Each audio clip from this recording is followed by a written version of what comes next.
Okay, boys and girls, we are going to read a new fairy tale today. This is one of our favorite ones to read. All the kids usually love this one. Before we get started, let's review some characteristics of a fairy tale. All right, as I read these, I want you to hold up one finger if you say, yes, this is part of a fairy tale, or two if you say, no, this is not part of a fairy tale. All right, so fairy tales are based on a real story about a real person. All right, no, they are not. All right, fairy tales are often about characters with magical powers.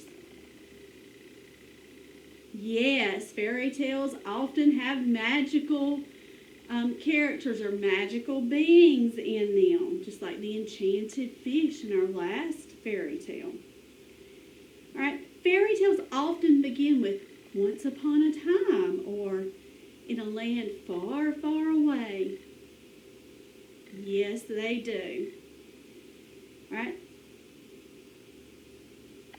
Fairy tales normally have a happy ending. Yes, they do. All right, the fisherman and his wife was a little not exactly happy for everyone, but usually they all say, and they lived happily ever after. That one was a little different, but most of them do say that at the end, like Cinderella, Snow White, Beauty and the Beast, we usually see, and they lived happily ever after.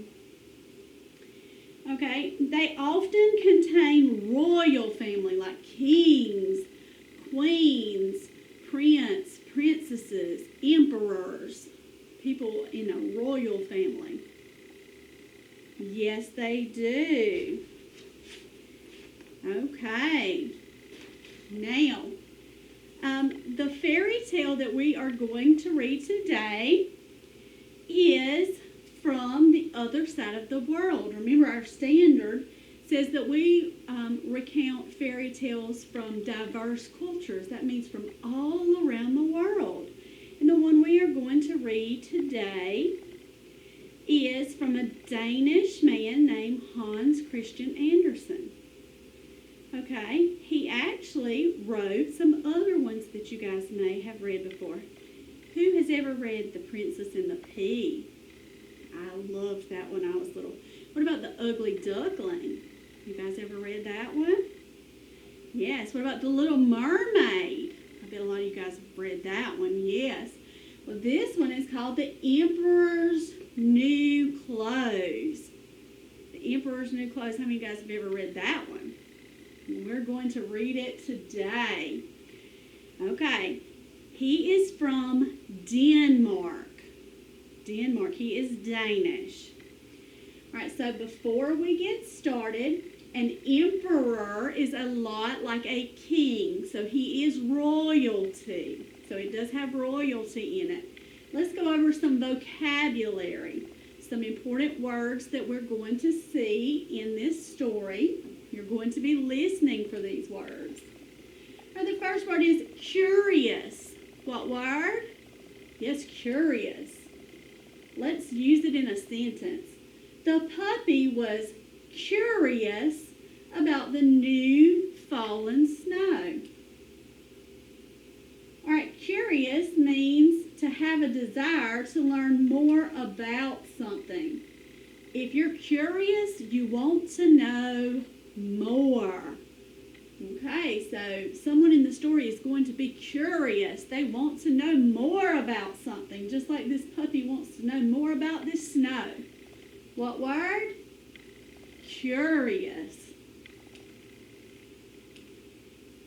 The next word is ignorant. What word? Yes, ignorant. Now, ignorant is not a word that we walk around calling people. It is used in the story to describe the situation, but it's not a word we're going to use to call each other, okay? All right, in the sentence, the visitors were ignorant of local customs. That means they don't understand or have knowledge of it. So when you say someone is ignorant, they don't understand it. They don't know it. But we do not call other people ignorant, okay? So even though it's used in the story, their meaning, they don't have knowledge of it or information. It's not something we go around calling people. All right, the next word is inspect. What word? Yes, inspect. Now look at your picture clues.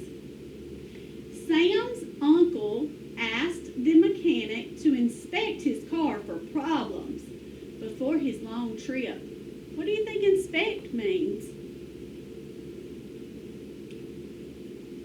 It means to look at something very carefully, to check it over. All right, so when you inspect something, you want it to be checked over carefully. The next word is intelligent. What word? Yes, intelligent. It is the opposite of ignorant. Dolphins are one of the most intelligent animals, right? Able to easily learn or understand things. It's easier to pick it up, okay? You pick up and understand things quickly. All right, so let's get started on our fairy tale.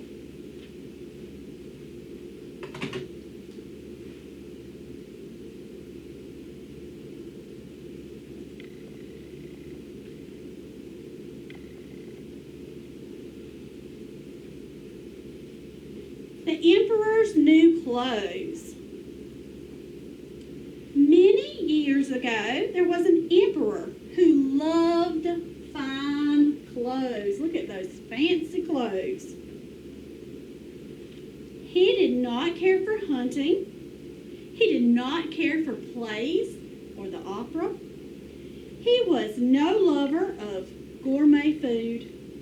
His only ambition was to be well dressed. He had a different coat for every hour of the day. He loved to walk about and show off his fancy outfits. One day, two strangers arrived in town. Who are these people? What do you think they're doing? They must want something from the emperor, right? Well, they were swindlers, but they said they were master weavers from a faraway land. A swindler, boys and girls, is a person who tricks people.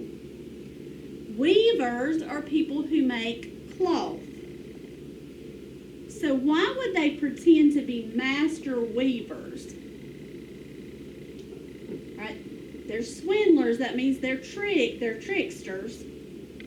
So maybe they want to trick the emperor with clothes. Maybe they want to trick him with clothes because that's what he really likes is his clothes. So they told the emperor that they could weave the most beautiful cloth in the world. They said that not only was their cloth beautiful, it was also magical. It was specially woven so that only the most intelligent people could see it. Now what did we say intelligent meant? Yes, easy to catch on to things. So people that were really smart-witted could catch on to it. So those who were ignorant or not knowledgeable could stare at the cloth all day and not see a thing. Astonishing, thought the emperor. I will have these men make a suit for me. When it is done, I will figure out who can see it. That way, I will be able to tell which of these men who serve me are intelligent and which ones are ignorant.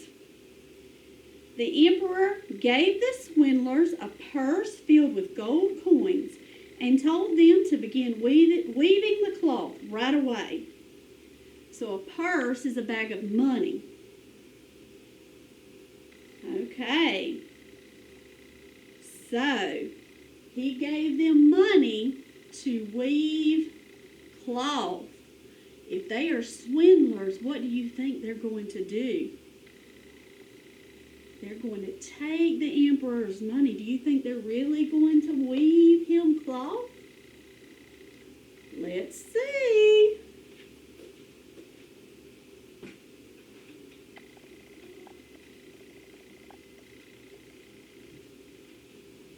Okay, so here we have swindler number 1 and swindler number 2. The swindlers set up 2 weaving looms and pretended to be weaving their wonderful cloth, but they had nothing at all on their looms. Right, used to, boys and girls, this is what they would use to weave fabric. We actually have machines that do this now. But they would weave and twine the yarn through and through and through and push it together until it made fabric. So they're pretending to make fabric. Are they really making fabric? No, they're just pretending with the air. They're not making a thing. Look at this poor man. He thinks they're making something, but can he see it? He can't see a thing. After a few days, the emperor grew curious to see the cloth. At first, he thought he might check up on the weavers himself, but then he remembered what they said. Only the intelligent people could see the cloth. He was confident that he was smart, but there could be a little bit of doubt that maybe he wasn't so smart. So, to be on the safe side, he decided to send his prime minister to have a look. So the prime minister is a helper of the emperor. He's supposed to be a wise man, a smart man. So do you think he could see it? All right, so here's the prime minister. He's looking. He's very intelligent, said the king. If he can't see the cloth, I dare say nobody can. The emperor called for the prime minister and sent him to check up on the weavers. The prime minister went to the room and peeked in. The 2 swindlers were hard at work, away at their looms. "Prime Minister," called one of the swindlers, "you are very welcome here. Come in, come in. Come and see the cloth we have produced." The man waved his hand at the empty loom and said, "Isn't it beautiful?" Boys and girls, do you see anything? No, there's no fabric there. Do you think the prime minister can see anything? No.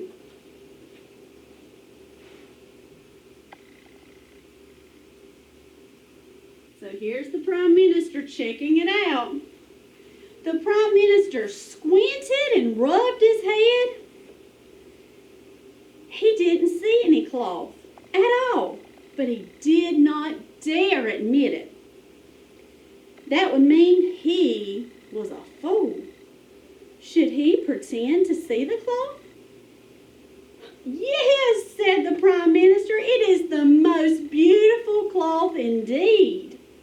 I like it very much. Keep up the good work." So the prime minister pretended to see the cloth. Oh my goodness. Did he want to admit that he couldn't see the cloth? No, he didn't want anyone to know that he couldn't see it. Look at the swindlers. They think it's funny because he's pretending to see it.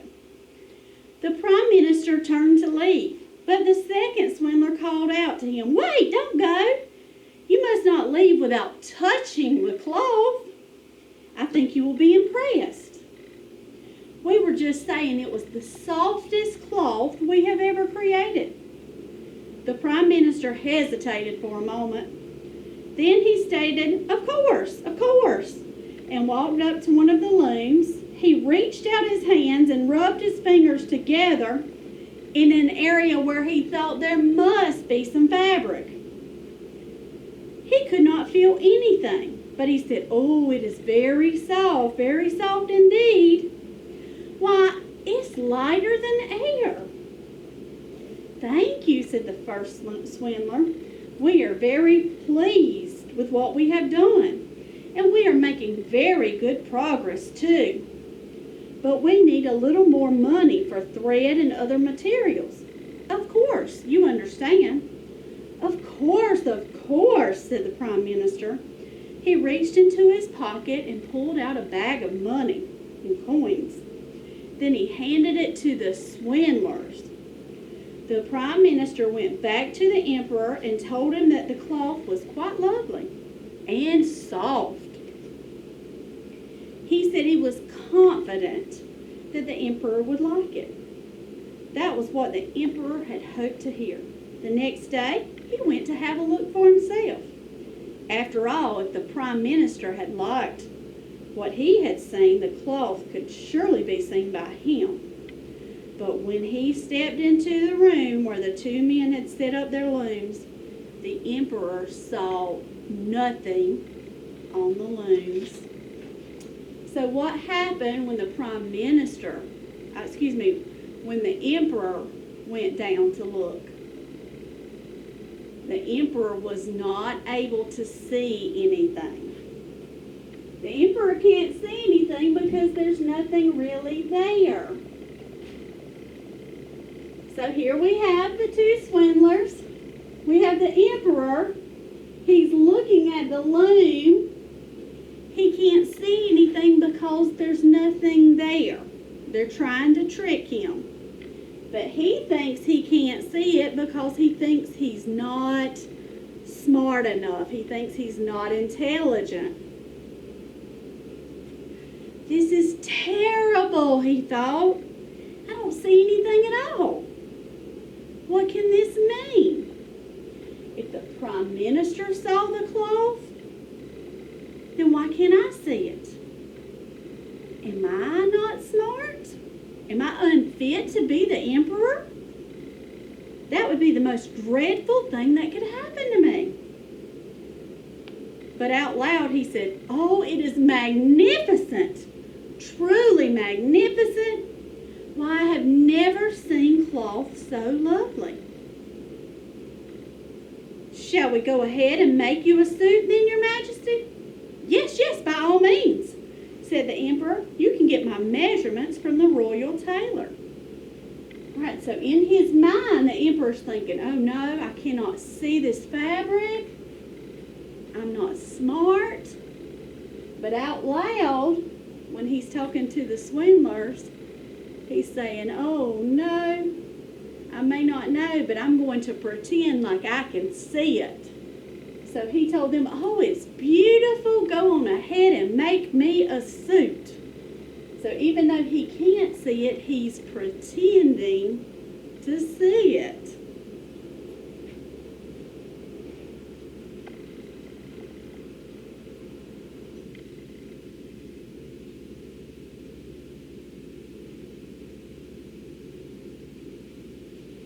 The two swindlers sat up late into the night, pretending to work on the suit.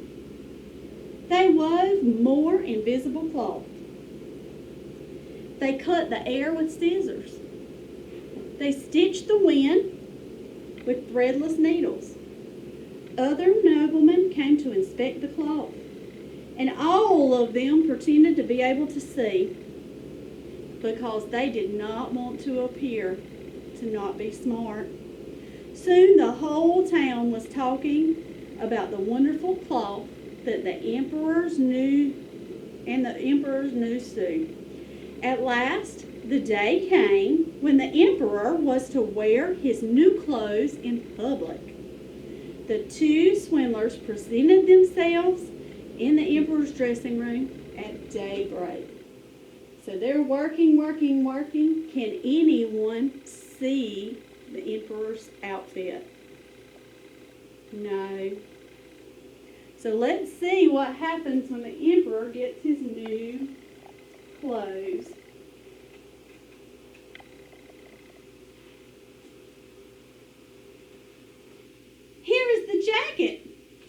first swindler holding up an empty hanger.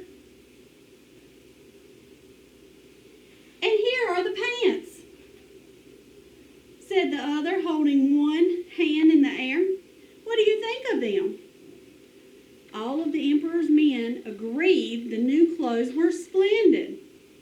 The emperor took off his clothes, and the two swindlers pretended to help him put on the make-believe garments. Slip your right leg in here, your majesty. That's it. Now your left leg. Good. Now I must tell you, these pants are not like regular pants. The fabric is so light and airy that it feels like you're wearing nothing at all. But that is the beauty of them. The men helped the emperor put on the imaginary clothes. Boys and girls, why does it feel like he's wearing air? He is wearing air. He doesn't have on any clothes. He just has on his undergarments. How is the emperor going to feel when he walks around town? Yeah, he's going to get embarrassed. Oh, this is not going to turn out good. Why won't anyone tell the emperor that he's in his underwear? Yes, they don't want to admit that they can't see the garment. They don't want to admit that they can't see it because they don't want to be not intelligent. That's right. So here's the emperor in his outfit. Whew. Isn't he gorgeous?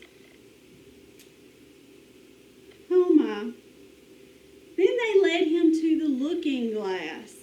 How handsome you look, your majesty, said one of the swindlers. All of the courtiers nodded their head in agreement. So they're all agreeing, oh, you look wonderful, your majesty. The emperor marched out of the dressing room and made his way out of the palace, followed by many advisors and servants. He marched down the main street of town with soldiers and bodyguards surrounding him on all sides. Boys and girls, why won't anyone tell the emperor that he's going to walk around town in his underwear? They don't want to admit that they can't see the garment. That's right, because in their minds, it would admit that they're not intelligent. So they will not tell the king that he's in his underwear. So sad. So here he goes. The streets were lined with great crowds. Everyone had heard about the emperor's new clothes, made of magical fabric that only the wise could see. How lovely the emperor's new clothes are, said one man. And how well they fit him, said a woman. None of them would admit that they could not see a thing.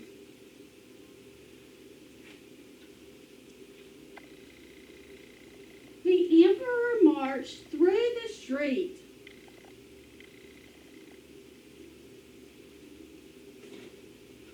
Bursting with pride, showing off his brilliant new suit to everyone in the land.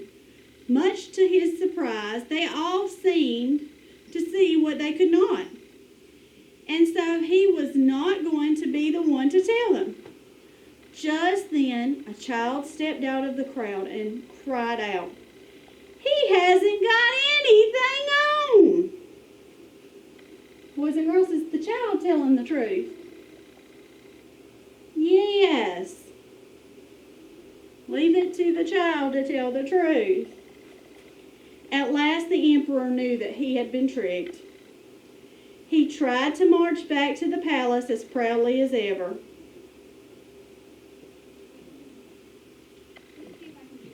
But he was blushing from head to toe, as everyone could plainly see. Okay. Why do you think the child was the one who was able to admit that he couldn't see it? Yes, because it didn't bother the child what everyone else thought. The child just knew the truth. And so the child told the truth.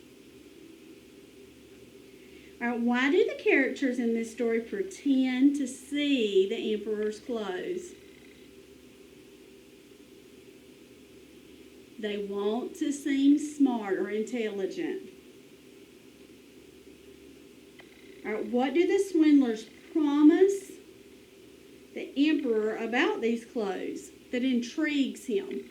What makes him want to have these clothes?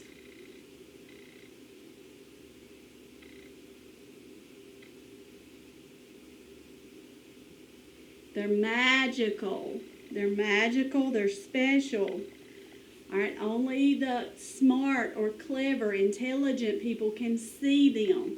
So that's what intrigues him. That's what makes him want to have them.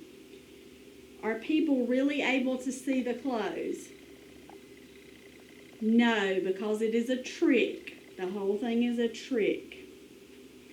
Who notices that there are no real clothes on the emperor? A child. It is a child.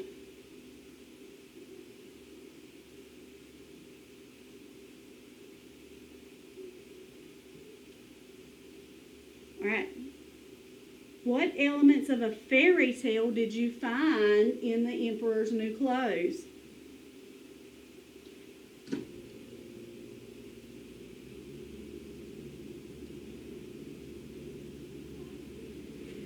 And it happened long ago. It does have a royal character, the emperor, and the people who work for him. All right, it talks about magical clothes even though they're not really magical. And it does have good versus evil. So the good people are the emperor and his workers. The evil would be your swindlers, okay? All right, tomorrow we will review the emperor in his new clothes and you will be able to respond to the story.